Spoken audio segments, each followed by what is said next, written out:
பீர்பாலின் அறிவு இன்றைய தருணம். வணக்கம் நண்பர்களே. இன்று நம்ம கேட்க போறது ஒரு புத்திசாலித்தனமும் சிந்தனையுடனும் நகைச்சுவையுடனும் கூடிய கதை. அக்பர் பேரரசரும் அவரது அறிவுமிகு அமைச்சர் பீர்பாலும் பற்றியது. அக்பர் எப்போதும் கேள்விகளை கேட்பதை விரும்பினார். மற்றபுறம் பீர்பால் எப்போதும் மிகவும் புத்திசாலித்தனம் மற்றும் சுவாரஸ்யமான பதில்களை தருவார். இன்றைய கதையில் அக்பர் பீர்பாலின் அறிவை சோதிக்க விரும்பினார். நாம பார்க்கலாம் பீர்பால் எப்படி பதிலளித்தார் மற்றும் எதை கற்றுக்கொண்டோம். சரி நண்பர்களே, கதையை ஆரம்பிக்கலாமா? ஒரு வெற்றிகரமான மாலை அக்பர் அரண்மனை மிகவும் பிரகாசமாக இருந்தது.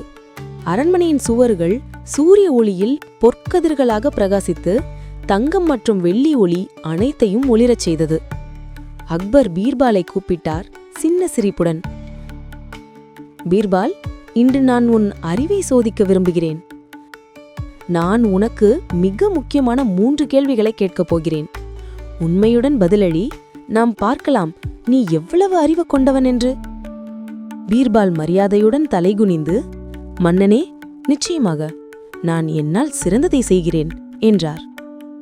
முதலாவது கேள்வி, பீர்பால், வாழ்வே மிக முக்கியமானது என்ன? பீர்பால் சிந்தித்தார், நிம்மதி கொண்டு புன்னகைத்தார். பிறகு மெதுவாக கூறினார், வாழ்வில் மிக முக்கியமானது இன்றைய தருணத்தில் வாழ்வது. கடந்தது போயிற்று, எதிர்காலம் தெரியாதது. ஆனால் இன்றைய தருணத்தில்தான் நம்மிடம் மாற்றம் செய்யும் சக்தி உள்ளது. அக்பர் ஆழ்ந்த சிந்தனையுடன் தலையசைத்தார். சரி பீர்பால், உண்மையில் மிகவும் சுவாரஸ்யம். அக்பரின் கண்கள் ஆர்வத்துடன் பிரகாசித்தன. அவர் சிந்தித்து கேட்டார், சரி பீர்பால், அடுத்து மிக முக்கியமான நேரம் எது? பீர்பால் சிரித்தார். மிக முக்கியமான நேரம் இப்போது. இதுதான் நம்மால் முழுமையாக கட்டுப்பாடு செய்யக்கூடிய நேரம். நாம் கடந்ததை மாற்ற முடியாது, எதிர்காலம் தெரியாதது. ஆனால் இப்பொழுது நாம் தேர்வுகள் செய்து செயல்கள் செய்யலாம். அக்பர் புரிந்து கொண்டு சிரித்தார். உண்மைதான் பீர்பால், பலர் கடந்த காலமும் எதிர்காலமும் பற்றி கவலைப்படுவார்கள். ஆனால் இன்றைய தருணத்தின் சக்தியை மறைக்கிறார்கள். முடிவில் அக்பர் கடைசி கேள்வி கேட்டார். பீர்பால், உலகில் மிக முக்கியமான மனிதர் யார்? பீர்பால் அரண்மனையை பார்த்து பிறகு அக்பரை நோக்கி சிரித்தார். இப்போது உங்கள் உடனிருக்கிற மனிதர்தான் மிக முக்கியமானவர் மன்னனே. ஏனெனில் இந்த தருணத்தில் மட்டுமே நீங்கள் அவர்களுக்கு உதவி செய்ய முடியும், நல்லிணக்கம் காட்ட முடியும் மற்றும் மாற்றம் செய்ய முடியும். அரண்மனை அமைதியானது. அனைவரும் பீர்பாலின் வார்த்தைகளின் அர்த்தத்தை உணர்ந்தனர். அக்பர் மெதுவாக தலையசைத்தார். முகத்தில் மகிழ்ச்சி பரவியது. உண்மையில் நீ மிகவும் புத்திசாலி பீர்பால். இன்றைய தருணத்திலும் நம் முன்னுள்ள மக்களின் தேவையில் கவனம் செலுத்துவதுதான் மகிழ்ச்சியான வாழ்வின் முக்கியம். பீர்பால் மெதுவாக சிரித்தார். சில அமைச்சர்கள் கிசுகிசு பேசுவதை கண்டார். மன்னனே, பீர்பால் சொன்னார், சில சமயம் மக்கள் பணம், புகழ், அதிகாரம் ஆகியவற்றை பின்தொடர்ந்து ஓய்வில்லாமல் ஓடுகிறார்கள்.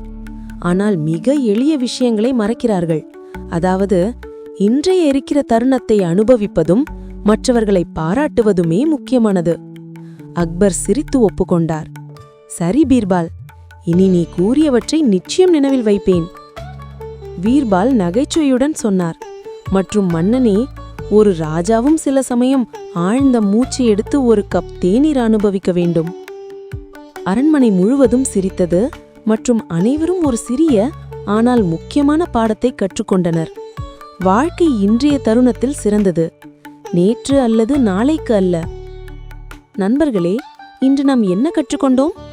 இன்றைய தருணம் மட்டுமே நம்மால் கட்டுப்படுத்தக்கூடியது. சுற்றியுள்ள மக்களை கவனிப்பது முக்கியம்.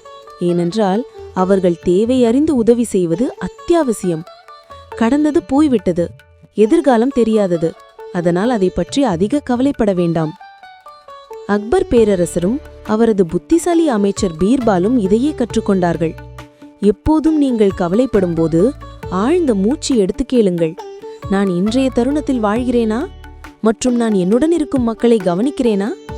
இதுதான் நண்பர்களே மகிழ்ச்சியான, அறிவான மற்றும் அர்த்தமுள்ள வாழ்க்கையின் ரகசியம்.